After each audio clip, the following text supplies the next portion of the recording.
All right, so for today, we're talking about word problems, which is basically the same exact thing we've been doing with the sheet and a calculator, but this time we don't just like say 2, 6, 4 more is 10, dot, dot, dot. We tell you a word problem that leads to that. Like we might say, Julia's making pizzas because she's really good at that, and she gives them out at Easter time to her family and friends. And she makes 2 on the first day, and 6 on the second day, and 10 on the third day. What could we ask you about it? Well, you just end up getting 3 numbers like this. Okay, and then we could ask you things like, how many pizzas did she make after 6 weeks? Or how many pizzas did she make on the 6th day? Or that kind of thing. All right, so let's actually try one. Let's use this 2, 6, and 10. And now you're going to need your half sheet. I know some of you are organized and will be able to find it. Some of you are going to need to borrow a calculator. You need both. You need a calculator, you need a sheet. If you need either one, come on up here. You can either take a sheet or a calculator, but you got to give me something for the calculator, like a cell phone. $100 bills work. Just kidding. Pausing. Away we go. So, is this one arithmetic or geometric? Because that's going to narrow it down to half of the sheet. Yes. It's arithmetic because we're adding what each time? You're adding 4. That is called the D. What is the u sub 1? I'm just going to remind you what each of these things is. What's u sub 1? Yeah, it's the first number. And how about n? Did I ever actually finish this problem and say what I wanted the number to be? No. So if I wanted the 7th term, that would be n is 7. If I wanted the sum of the first 7 terms, that'd be different. One of those would be u sub 7. One of those would be s sub 7. Do you get that they're different? One of them is the sum of 7 terms. One is the u sub 7, which is the 7th term. They're different. I'd like you to find both. One formula tells you the 7th term. One tells you the sum of 7 terms. But either way, it's arithmetic. So you got 2 formulas. Use your calculator.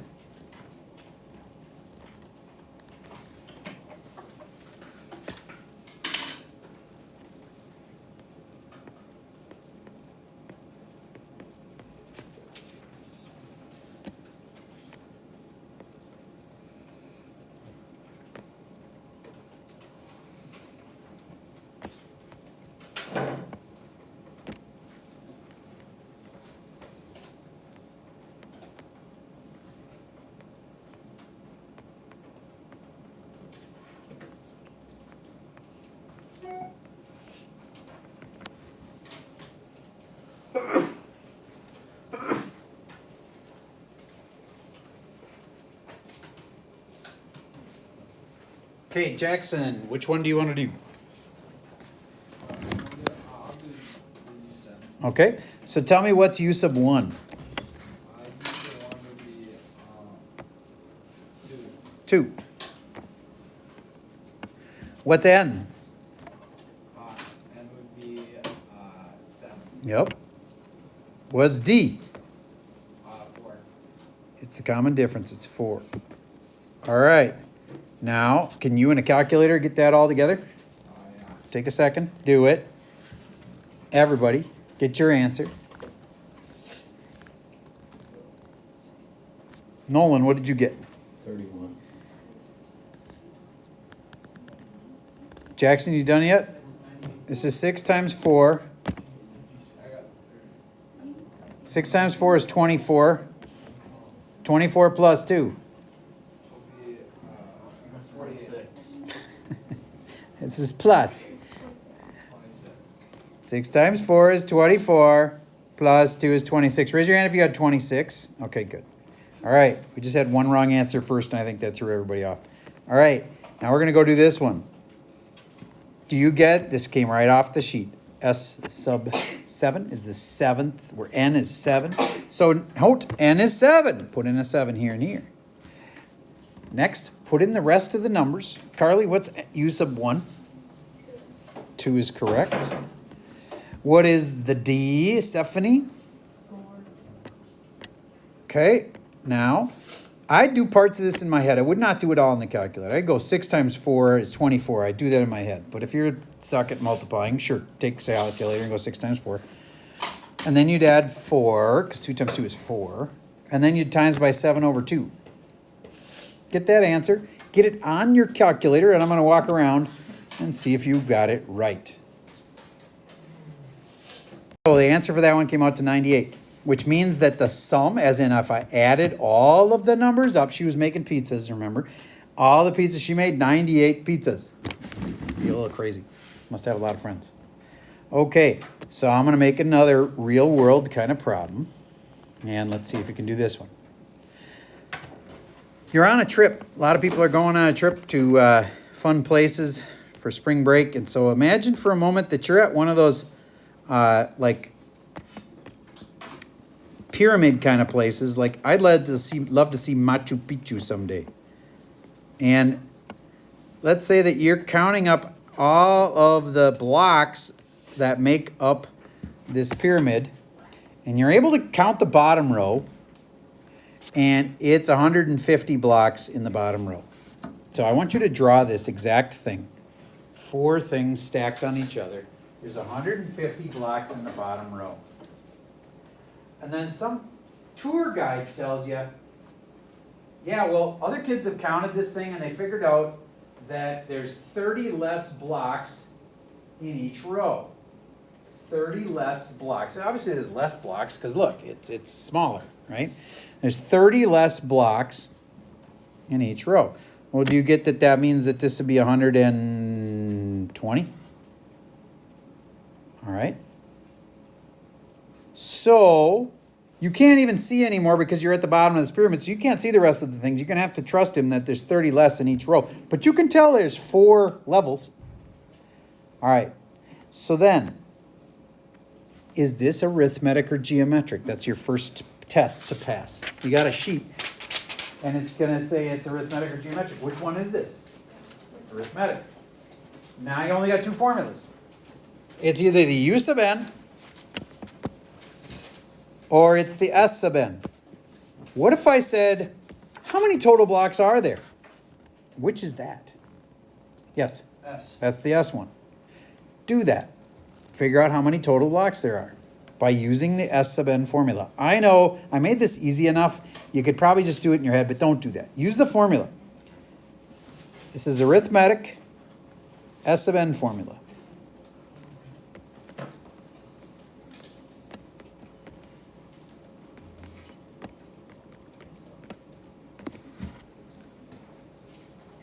So on these word problems, the first challenge is always, which formula should I use?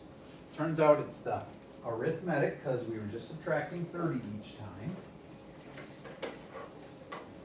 And it was a sum because we wanted all the bricks. The next challenge is, do you know what n is? Do you know what u sub 1 is? And do you know what d is? Then the last challenge is, can you stick it all in the calculator and get it to come out right? Because if you just go from left to right, it'll probably screw up. So don't just do it from left to right. Start on the inside and do this first. Do some of it in your head. Can't you times 2 times 150 in your head? I can. Save you a lot of calculator time. And what's n? I do get that some people are not understanding what n is, but I was saying in the context of this problem, you can see there's 4 levels to the pyramid. Okay, so n is 4 because there's 4 levels.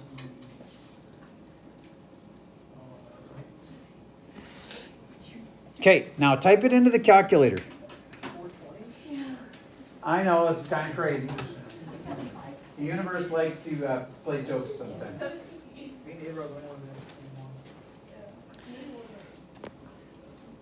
All right, n minus 1. What was n again? It was 4. 4 divided by 2. If you can't do that without a calculator, it's kind of sad. 2 times 150, that's 300. I hope you could use a calculator and get that at least. Hopefully do it in your head. 4 minus 1 is 3 times the difference is negative 30. If you use a negative there, you just messed up. Because it's going down 30 blocks each time. Okay, so then it's 3 times negative 30 makes negative 90. And those of you that got 420, yes, the universe is ironic sometimes. Just made this up out of nowhere, and that's what it came up to. 420 blocks is a little. All right, what if I would have asked something different? What if I had said, how many blocks are there in the very top 4th row? Well, then you'd have used a different formula. I know you could just do it in your head quick by subtracting 30 a couple times, but let me just show you. It would have been this formula. U1 plus n minus 1 times d. It was arithmetic and the u sub n formula. Jesse, what's u sub n? In this case, I was changing the problem to be what's the number of bricks in the 4th row. So what's u sub n? 4. Yes, n is 4. That means this n is 4. The n's are the same. All right. Gabe, what's u sub 1? 150. And what's d? Negative 30. So everybody use your calculator and see how many bricks are in the top row. I'm going to walk around, see if you got this right on the calculator. So when you put that all in the calculator, you get 60. And if you just had finish this little pattern, you subtract 30, it'd be 90, and you subtract 30 more, and it'd be 60. I know we could have done it that way, but I was proud of you for using the formula and getting 60. This came out to 150 and negative 90, and that makes 60. So the U for 4th level was 60. All right, so the word problems are like that, except for the most complicated kind. So let me explain the most complicated kind of word problem. And that's where you're not just adding something each time. You're not just multiplying by something each time. You're doing both. So let me show you one like that. U1 equals $200. Let's say you have $200 to start with. Do you remember this? This is how we start every one of the formulas. UN minus 1. By now, are you kind of used to that? You've seen that a bunch of times, right? Okay. Now, if I just say times 3, well, duh, your $200 is tripled, and you're going to get 200 times 3. It'd be $600. Is there any investments out there where you can triple your money? Yes. You could make a deal with your brother. He wants to borrow $200 really bad, and you're like, fine, I'll give it to you, but you got to give me back 3 times that much. And if he's desperate enough, he might be say, okay, fine. And there are people that do that in the real world, and they charge, this is like abusive interest rates. And there are people that will do that. But if you don't pay them back, then they it's very dangerous. So anyways, there are people that you have to sometimes pay back 3 times as much. But let's go with, what if I did that and then also, like your brother is so annoying that you're going to I'm going to make you pay me $300 back, 3 times that much back, plus another $50, just because you're so annoying. So then you'd go 200 times 3 plus the 50. You got to do both. You got to multiply it by 3 and add 50. All right. Now, how would that ever happen in the real world? Okay, here's the real world. Do you get that bees make honeycombs? When they start that, they have a 6-sided shaped hexagon, and they make this little cell. The honeycomb starts with 1 hexagon. And then they make a hexagon attached to each of those hexagons. So there's 1 here, and then there's 1 here. This is the 2nd one, the 3rd one, the 4th one, the 5th one, the 6th one, and the 7th one. Do you get now all of a sudden the 1 honeycomb has now made it up to a total of 7. So there was 1, and then it's 7, and then I'll tell you the next one, it's 14. If you count after the time that the little bees are done making it, there's a total of 14. 1 goes to 7 goes to 14. Now, why is this complicated? Because you're not just adding 6 each time. And you're not just timesing by 7 each time. But I bet somebody smart in here, that didn't work, can figure out what we are doing. We're starting with 1. Everybody write that. U1 equals 1. And U sub n equals U sub n minus 1. We have to times it by something and then add something.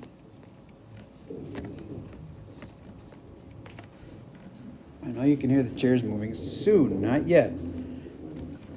I'm going to give you this much of a hint.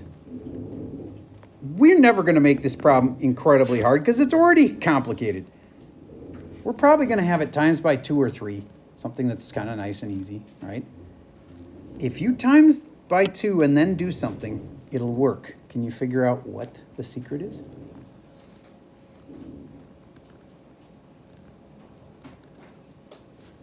Times by 2, then add. Let's see if you're right. Times by 2, add 5. Take this one, times it by 2, and add 5 and see if it works. What is 7 times 2? Plus 5? And it's supposed to be 19, and that's my bad. That's actually supposed to be a 19. And you guys guessed it, even though I had the wrong number there, and I really apologize. It was 1 and 7 and 19, and the secret is you times by 2 and you add 5. You have to do both on the hardest problems. All right, we'll talk more after lunch. Here we go.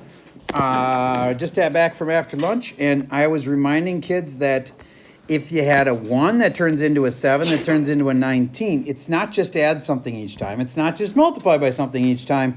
It was multiply and add. All right, so that's the hardest kind. All right, so there's basically 3 things you need to know for your next test. Could you write an equation like this? Yeah, honestly, I think the hardest part to remember is that right there. Because then if I say plus 6, anybody can add 6, right? If I say times by 6, do you remember that you'd use a parenthesis 6 like that then? Okay, so there's writing equations. Gabe, is that a cell phone? Okay, cell phone goes in the phone jail right up there.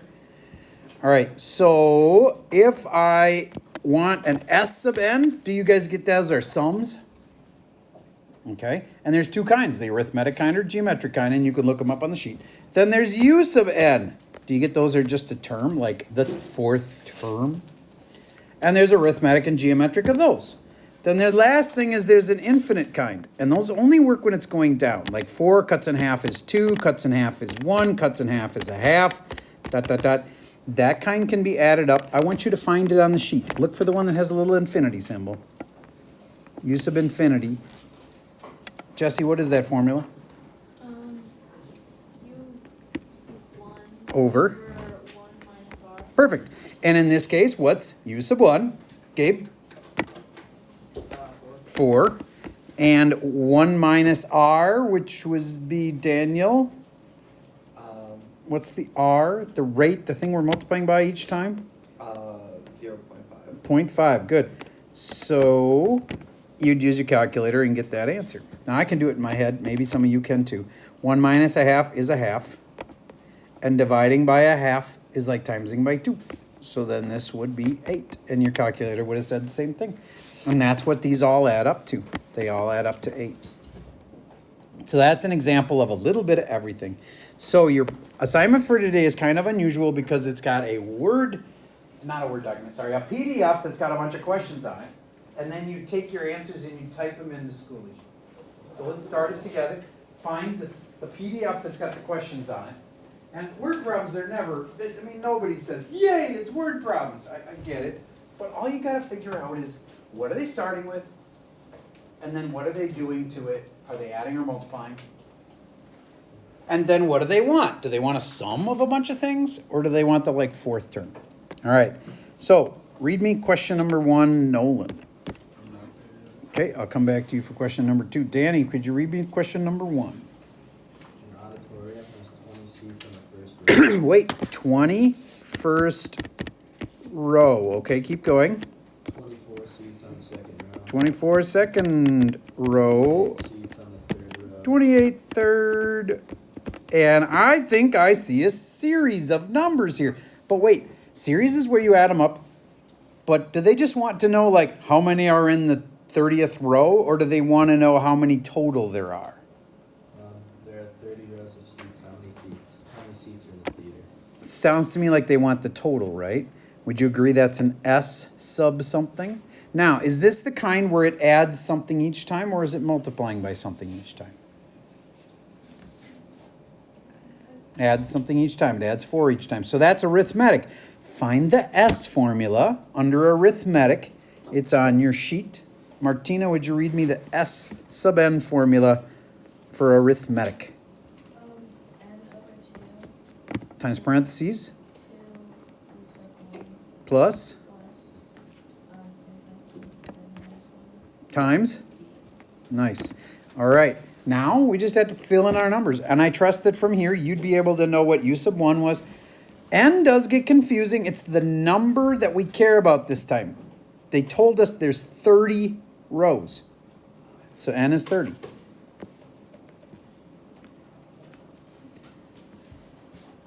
And remember, if the common difference is it's going down each time, then it'd be negative. This one, it's going up each time, so it's a positive D. And then you'd know what n is again. We already had the n, so you should be able to fill it in again. And then there's the u sub 1, which is 20. So you do all of that, use the calculator, you get the answer. The next one, number 2, is that weird one where I warned you, you got to double it and add 5. Now that I've mentioned that, it should be much easier to do the one about the bees. Okay. Now there's no neat formula for that kind. There's no like cool way to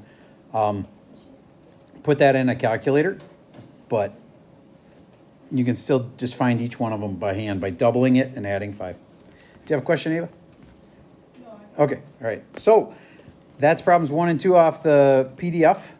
And remember, when you're done with them, you take your answer and you can type it in a Schoology. Since you're in a class with other kids with the same question, it'd be very smart to just ask them, like, what'd you get for number 1? That's okay. Make sure you're doing it right. All right. And we have a whole bunch of time to work.